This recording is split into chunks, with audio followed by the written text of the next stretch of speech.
A day in life, magtatanim nga pala tayo dito ng kamatis. Bali, ang nangyari dito guys is nung yung buto pa lang to, yung seeds pa lang siya, nilagay ko sa isang parang pot. And then nung dumami ito, nabuhay sila lahat. Since dikit-dikit, i-replant natin, ilalagay natin dito sa container. And then excited ako guys. Part 1 natin to is maliliit pa sila. Pag part 2 na to, for sure, bibidyoan ko rin na malalaki na sila and may bunga. Kasi ang gagawin ko, magkakaroon tayo ng tomato pruning.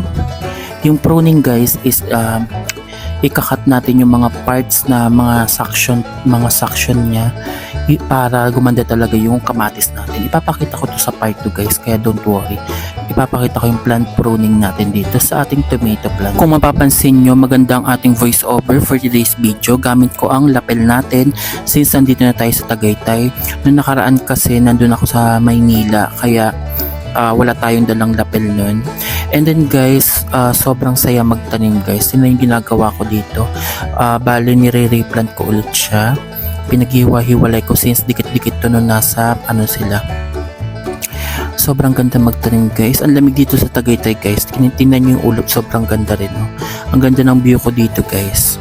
Pagpasensya nyo na itsura ko dito guys, since wala akong ayos-ayos dito, magtatanim lang naman tayo dito ng kamatis, kaya hindi na tayo nag-ayos-ayos, walang ganun-ganun guys. Ang video na nga pala na to is talaga ko ng part 1, part 2 since bibidyohan ko rin to kapag namunga siya, and then yung progress ng ating kamatis. Ayun lang guys, wala akong magawa ngayon, kaya ako na yung nagtanim-tanim dito guys. Guys, ano nang ganap natin? Yung ating mga pag-giveaways, ano nang nangyari dyan? Mag-press 1 na kayo, konti pa lang yan. Kailangan yung ma-reach yan ha, para maroon tayong mga giveaway ulit. And then malapit na palang matapos. Ito nga pala guys, diniligan ko na. Ito na yung itsura niya. Niligan ko na rin ng mga ting-ting dito. Kasi alam ko magka-climb to.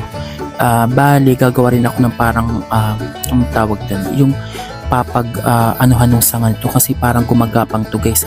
Gagawa ulit ako nito sa part 2 na.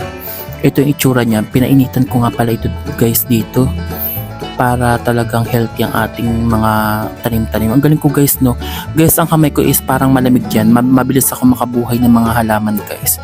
Kaya ako talaga yung nagtatanim niyan. Hindi ko pinapahawak sa iba kasi namamatay kapag sila ang nagtanim nito guys.